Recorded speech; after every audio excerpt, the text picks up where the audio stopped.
여러분 안녕하십니까? 육군 부대에서 코로나19 집단 감염이 일어났습니다. 강원도 철원군의 한 부대에서 27명이 무더기로 양성 판정을 받았는데요. 확진된 병사 대부분이 일반 생활관에서 집단 생활을 해왔고 출퇴근하는 간부들까지 확진돼서 추가 확산 우려가 커지고 있습니다. 오혜정 기자가 보도합니다.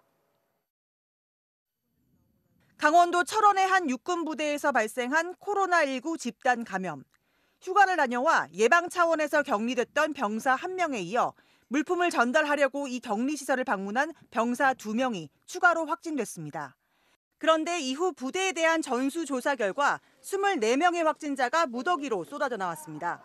일부러 격리한 시설은 물론 병사들이 일상생활을 하는 생활관, 거기에 출퇴근하는 간부들까지 동시에 감염이 이뤄져 감염 경로를 확인하기 어려운 상황입니다. 기존 집단 감염 확산도 계속되면서 부산 수영구 댄스 동호회 확진자는 16명 늘어 모두 40명까지 늘어났습니다. 경남 김해시의 외국인 모임 관련 확진자도 12명이 증가해 39명이 됐습니다. 주말인 오늘 신규 확진자 수는 610명, 이틀째 600명대를 기록하면서 최근 확산세가 500~600명대에서 정체된 양상을 보였습니다. 가족 행사가 많았던 5월 어린이날과 어버이날이 지나도 다행히 확산세가 늘진 않았지만 언제 어디서 걸릴지 모르는 일상 속 감염이 계속되는 점은 여전한 불안 요인입니다. 가족이나 지인과의 소규모 만남에서 확진된 경우가 절반에 가까운 46%를 차지했고 감염 경로를 알기 어려운 경우도 29%에 달했습니다. 서울의 환자 발생이 200명대에서 줄지 않고 있습니다. 감염 양상도 일상 속 어디서나 감염이 발생하는 양상이 계속되고 있습니다. 정부는 고령층의 백신 1차 접종이 마무리되는 6월 말까지 불필요한 만남을 줄이는 등 방역에 만전을 기해달라고 당부했습니다. 또 지난달부터 전국 식당과 카페, 유흥시설을 현장 점검한 결과 모두 5,800여 건의 위반 사항을 적발했다며 앞으로도 현장 조사를 계속할 계획이라고 밝혔습니다. MBC 뉴스 오혜정입니다. 그런데 왜 꼭 백신을 맞아야만 하는지를 보여주는 사례가 나왔습니다. 한 요양병원에서 11명이 집단 감염되는데요. 공교롭게도 백신을 맞은 사람은 감염이 안 됐고 백신을 안 맞은 사람 중에서만 확진자가 나왔습니다. 정부가 고민 끝에 백신을 맞으면 혜택을 주기로 했습니다. 김하영 기자가 보도합니다. 경기도 성남의 한 요양병원. 지난 8일 환자 1명이 확진 판정을 받은 뒤 다른 환자 8명, 이어 간병인과 간호사까지 10명이 추가 확진됐습니다. 그런데 확진된 11명은 모두 백신 접종을 받지 않았던 것으로 확인됐습니다. 백신을 보호자분들이나 환자분들이 맞지 않겠다고 거절을 해서 그래서 백신을 못 맞은 거예요. 코로나19에 취약한 요양병원은 최우선적인 백신 접종 대상이었고 이 요양병원도 2월부터 접종이 시작됐습니다. 환자 중 절반이 의료진과 종사자는 86%가 백신을 맞았는데 이들 중에선 아직 한 명도 확진자가 나오지 않았습니다. 최근 요양병원 집단 감염에서 백신 미접종자만 감염되는 경향이 두드러지고 있습니다. 또 수백 명대까지 치솟던 요양시설 집단 감염 규모도 백신 접종 뒤 눈에 띄게 줄었습니다. 정부는 60세 이상 고령층이 1차 접종을 하고 2주 뒤 89.5%의 예방 효과를 보는 사실이 입증됐다며 백신 접종을 독려하고 나섰습니다. 백신을 맞으면 자가격리 면제뿐 아니라 사회적 거리 두기 등 다른 제한 조치도 완화하는 방안도 검토하기로 했습니다. 다양한 인센티브를 조속히 검토해 주시기 바랍니다. 백신 접종을 완료했다는 확인증이라든가 이런 부분들을 발급해 드릴 수 있는 방안이 없는지도 검토해 주시기 바랍니다. 정부는 백신 수급 상황은 충분히 개선돼 오히려 백신이 약간 여유 있는 상황이라고 밝혔습니다. 아스트라제네카 백신의 경우 2분기 도입 물량 중 106만여 회분이 내일 SK바이오사이언스 안동 공장에서 출고됩니다. 일부 차질을 빚었던 화이자 백신 1차 접종도 이번 주말 전국 예방접종센터에서 정상화될 예정입니다. MBC 뉴스 김하영입니다. 한강공원에서 숨진 채 발견된 손정민 씨 사건의 진상 규명을 촉구하는 집회가 열렸습니다.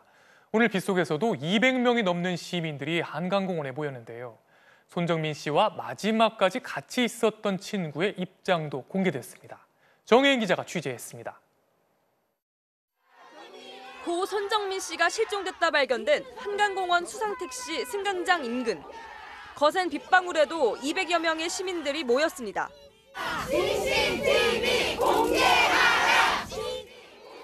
이들은 손정민 씨의 죽음에 대해 철저한 진상규명이 이루어져야 한다며 경찰에 신속하고 공정한 수사를 촉구했습니다.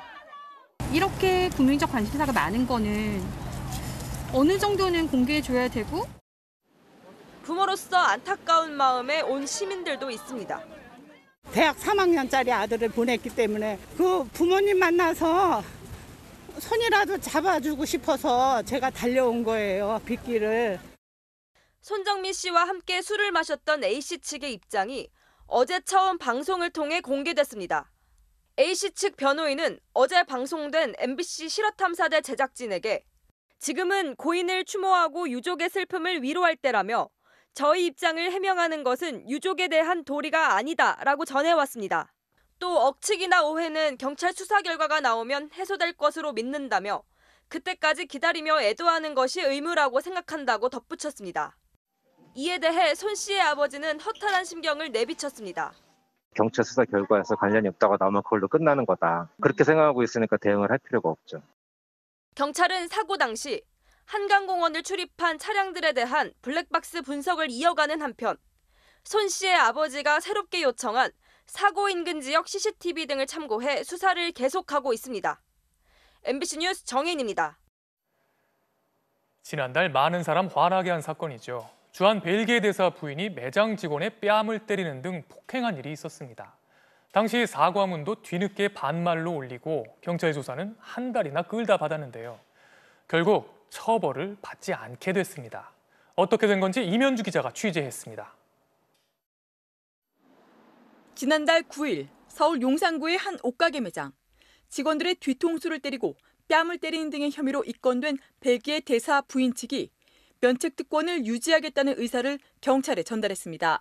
서울 용산경찰서는 대사 부인의 폭행 사건과 관련해 벨기에 대사 측으로부터 면책특권을 포기하지 않겠다는 의사를 전달받았다고 밝혔습니다. 외교 협약에 따라 국내에 머무르는 대사와 가족, 직원들은 모두 면책특권 대상이어서 국내에선 처벌할 수 없습니다.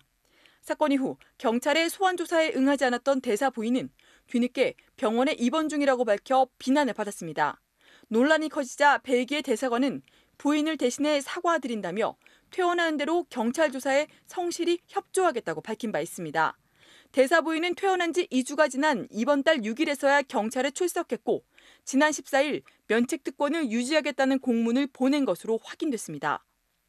운전 중이던 택시기사를 흉기로 찔러 숨지게 한 20대 남성 A씨가 구속됐습니다. 왜 흉기를 들고 택시에 탑승하셨습니까? 말다툼 같은 게 있으셨나요?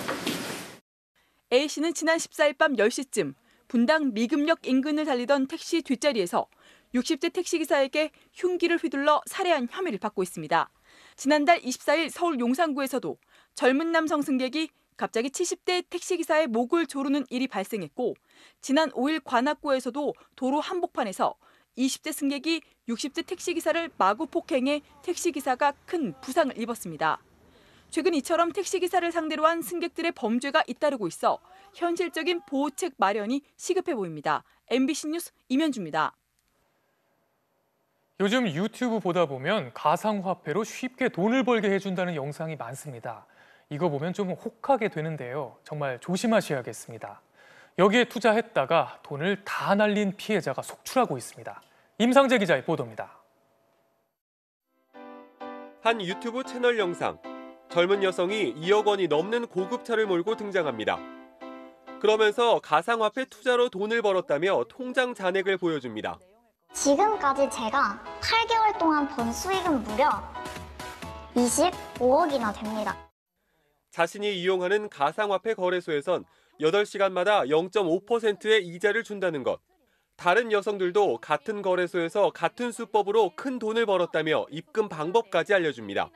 아래에 나오는 가상 계좌에 투자하실 금액을 입금하시고 입금 신청을 누르시면 지난달 중순 40대 직장인 김모 씨는 이 영상을 보고 투자를 시작했습니다.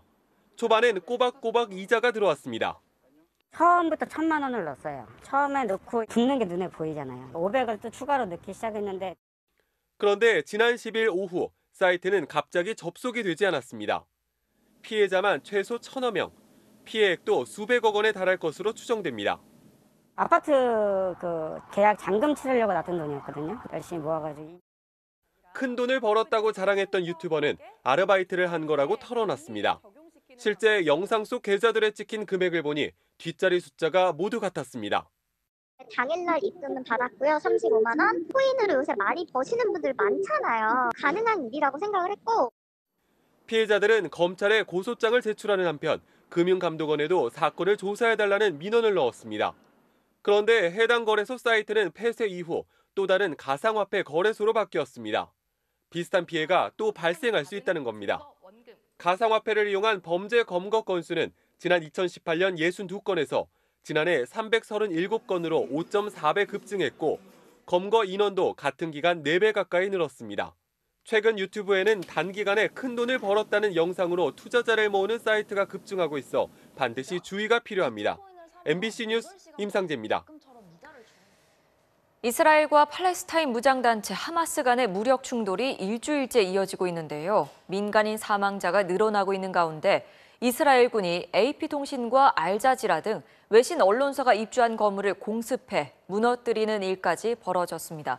이스라엘군은 하마스에 의해 군사적으로 쓰인 건물을 공습했다고 밝혔지만 기자들이 상주하는 건물이라는 것을 알고 있었습니다. 서혜연 기자가 전합니다.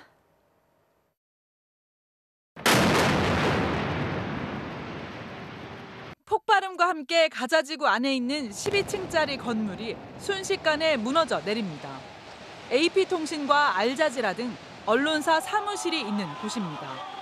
이스라엘군이 공습 1시간 전 대피하라고 사전 경고를 해 언론사 직원들은 황급히 빠져나왔습니다.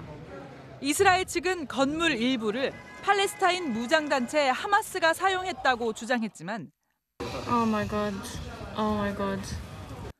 언론사들은 이스라엘군을 비판했습니다.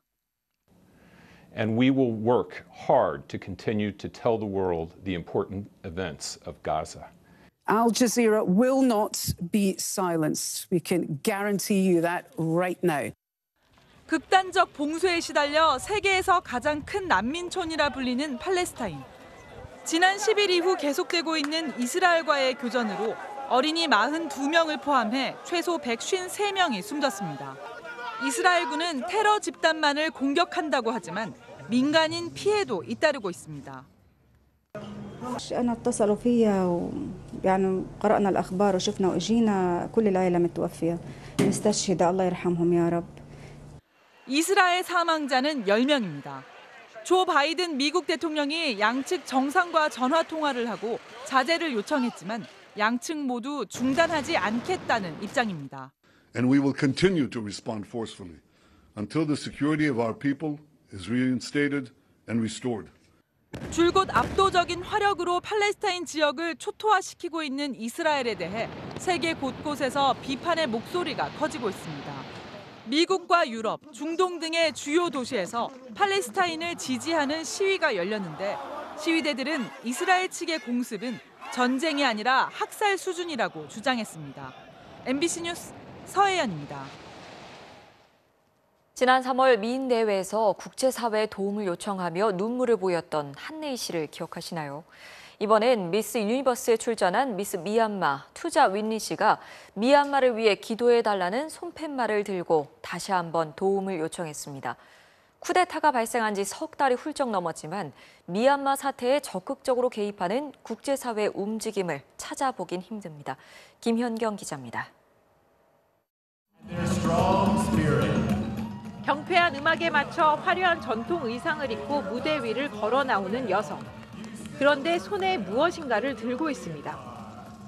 무대 가운데서 펼친 뒤 번쩍 치켜 올린 흰 손팻말. 미얀마를 위해 기도해달라는 간절한 호소입니다. 주인공은 미스 유니버스 대회 미얀마 대표 투자 윈 리씨입니다. We, citizens of Myanmar, needs you. I'm Tuza Win, Miss Universe Myanmar 2020. We don't want to go back to the age of despair and darkness. 올해 22살로 양곤에서 대학에 다니다 미스 유니버스 대회에 출전하게 된 그녀는 쿠데타 직후부터 꾸준히 시위에 참석하고 유족들에게 기부를 하는 등 반군부 운동에 힘을 보태왔습니다. With military using real bullets and death toll increasing, there were more people who need help. 미얀마에선 군부의 강경 진압에 사망자가 800명에 육박한 가운데 주요 도시 곳곳에서 여전히 시위가 이어지고 있습니다. 지난 3월 태국에서 열린 미스 그랜드 인터내셔널 대회에 출전해 눈물을 흘리며 국제사회에 도움을 요청했던 한 레이는 아직 미얀마로 돌아가지 못하고 있는데 이번에 미국으로 출국할 때 체포될까 봐 마음을 졸였다는 투자 윈린 역시 대회가 끝난 뒤 귀국하기가 쉽지 않은 상황입니다. MBC 뉴스 김연경입니다. 대선 주자들이 5.18 기념일을 앞두고 호남 민심 사로잡기 경쟁에 나섰습니다. 이낙연 전 민주당 대표가 광주를, 정세균 전 총리가 전북 지역을 돌며 본격적인 행보에 나섰고 이재명 경기지사도 곧 광주를 방문할 예정입니다. 야권에선 윤석열 전 검찰총장이 5.18 관련한 메시지를 내놨습니다. 신수아 기자입니다. 광주를 찾은 이낙연 전 더불어민주당 대표가 전직 대통령 사면론 제안에 대해 사과했습니다. 사면론 제기 후 찾아온 지지율 추락 등의 악재를 정치적 기반인 호남에서 털어내겠다는 겁니다. 국민의 뜻과 촛불의 정신을 충분히 헤아리지 못했습니다. 그 잘못을 사과드립니다. 사회 경제적 민주주의를 위해 헌법에 생명권과 안전권, 주거권을 적시하자며 개헌 카드도 꺼내들었습니다. 3박 4일간 전북 지역을 찾은 정세균 전 총리는 고향에서부터 지지해주면 나비 효과가 생길 것이라며 지지도 추격에 나섰습니다. 고평가 우량주로 지금 전환되는 과정에 있으니까 빨리 출발한다고 꼬리를 먼저 합니까? 지지율 선두인 이재명 경기지사도 내일부터 이틀간 군산과 광주 등을 방문합니다.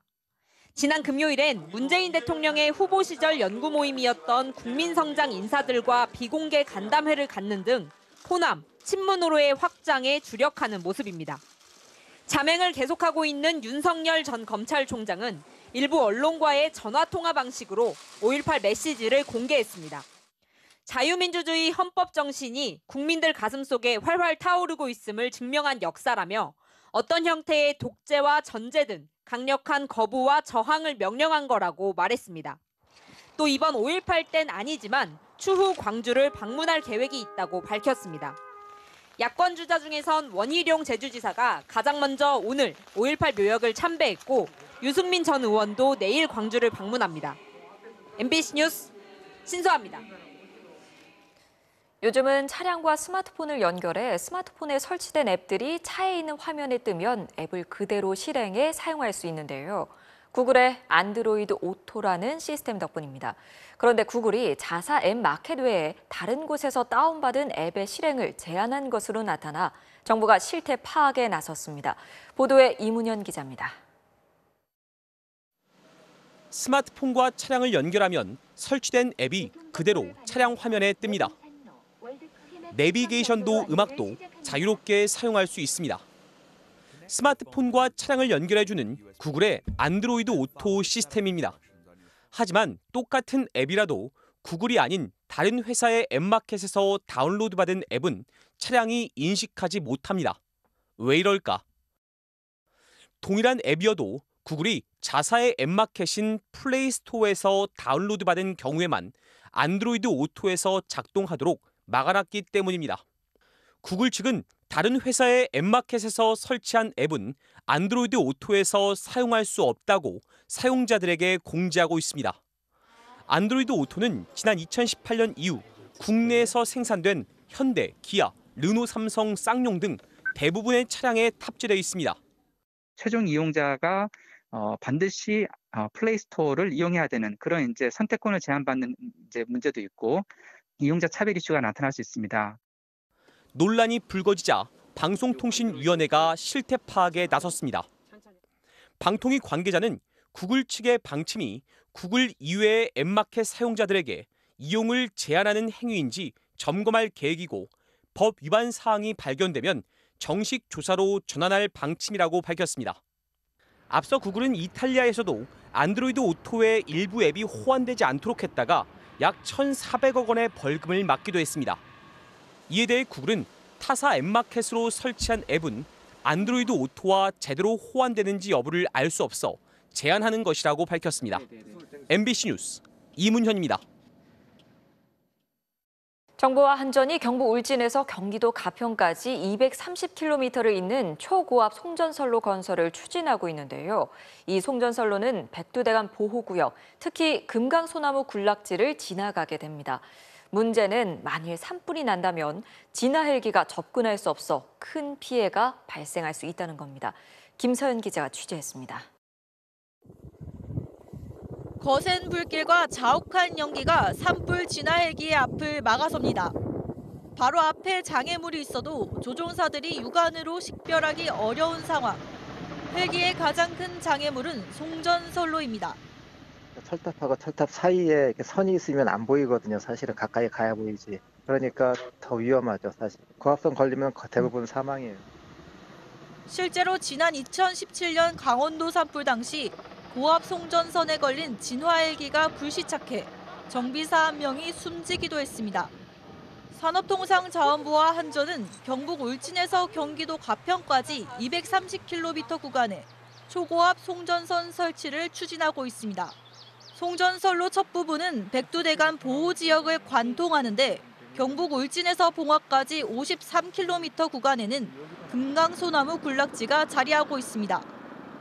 백두대간 수목원과 맞닿은 이 지역은 금강소나무가 다수 자생하는데 소나무는 특히 산불에 취약한 수종입니다. 이 구간에 설치될 송전탑 높이는 75m. 송전선이 설치된 뒤 산불이 난다면 초동 진화를 위해 헬기가 접근하기 어렵고 다가간다 해도 송전탑을 피해 높은 곳에 물을 뿌려야 하기 때문에 소화 효율도 떨어질 것으로 보입니다. 여기서 소방 헬기가 입장에서 물이죠. 소화약질을 투하를 했을 경우에 고도가 높아지면 높아질수록 화점에서 분산되어지기 때문에 이 때문에 정부와 한전이 송전탑을 세우기 전에 지역 특성과 산불 발생 위험까지 면밀하게 검토해야 한다는 지적이 나옵니다. 진화에서 방해 요소가 될 것이냐, 피해 규모가 얼마만큼 커질 것이냐, 이런 측면에서도 좀 고려가 돼야 되는데. 현재 한전은 초고압 송전선 설치를 위해 주민 설명회를 진행 중인데 관련 절차가 끝나는 대로 착공해 2025년 준공한다는 계획입니다. MBC 뉴스 김서연입니다. 잠시 뒤 뉴스데스크 이어 방송되는 탐사기 엑스트레이트에서는 최근 재개를 강타하고 있는 ESG 경영 열풍에 대해 집중 보도합니다.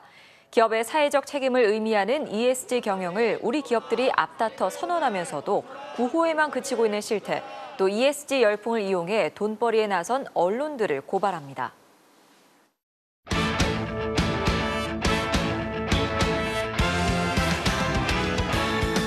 일요일 밤 스포츠 뉴스입니다.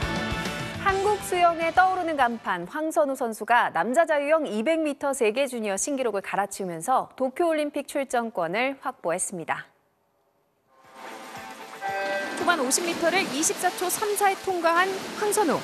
이미 신기록 수립 분위기에 들썩이기 시작했는데요. 최종 기록 1분 44초 96. 자신의 세계 주니어 신기록을 6개월 만에 갈아치우며 도쿄올림픽행 티켓을 따냈습니다.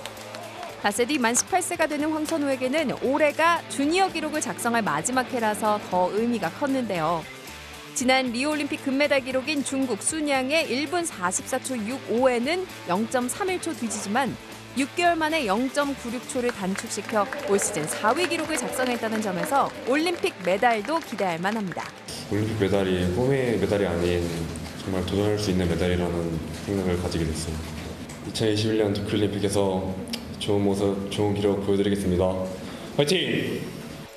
배영 100m의 이주호와 이은지, 그리고 저병 200m 문승우 선수도 각각 한국 신기록으로 도쿄행을 확정지었습니다. K리그에서는 대구가 제주원정에서 또 승리해서 구단 역대 최다인 6연승을 질주했습니다.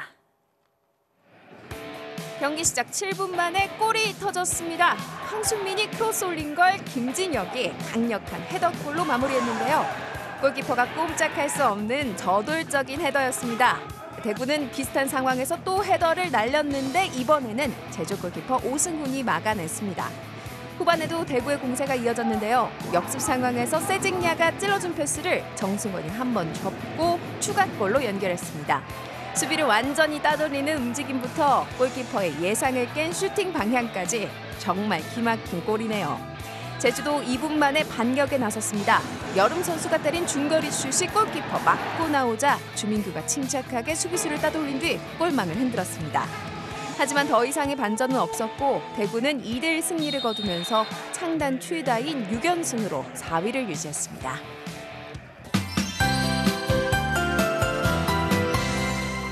때이른 폭우에 오늘 일부 중부지방에는 관측 이래 5월 중순 기준 역대 가장 많은 비가 내렸습니다. 오늘 하루 동안에만 파주에는 90mm 이상, 강원도 정선에도 63mm의 많은 비가 쏟아졌고요. 서울도 45mm의 강우량을 기록했습니다. 현재 레이더 모습을 보시면 지금은 주된 비구름이 동쪽으로 이동하고 있고요. 특히 강원 남부와 경북 북동 일대에는 호우주의보가 내려진 가운데 시간당 20mm씩 세찬 비가 쏟아지고 있습니다. 반면 서쪽 지방은 갈수록 빗줄기가 잦아들고 있는데요. 하지만 이도 잠시 내일 새벽이면 서해상으로부터 또 다른 비구름이 다가오겠습니다. 출근길 시간대에는 대부분 지방에서 다시 비가 시작되겠는데요. 그나마 비의 강도가 이번만큼 강하지 않고 또 내리는 양도 그리 많지 않겠습니다. 경기 동부 등 동쪽 지역에 5에서 30mm, 서울 등 그 밖의 지역도 5mm 안팎에 그치겠습니다. 내일 전국이 종일 흐린 가운데 비가 내리겠고요. 저녁부터야 차츰 갤 것으로 보입니다. 아침 기온은 서울 등 대부분 지방이 15도 안팎에서 시작하겠고요. 낮 기온도 서울과 대구 등 대부분 지방 20도 안팎에 머물겠습니다. 화요일부터는 다시 맑은 하늘이 드러나면서 낮 기온이 25도를 웃돌겠습니다. 날씨였습니다. 5월 16일 뉴스데스크 마칩니다. 고맙습니다.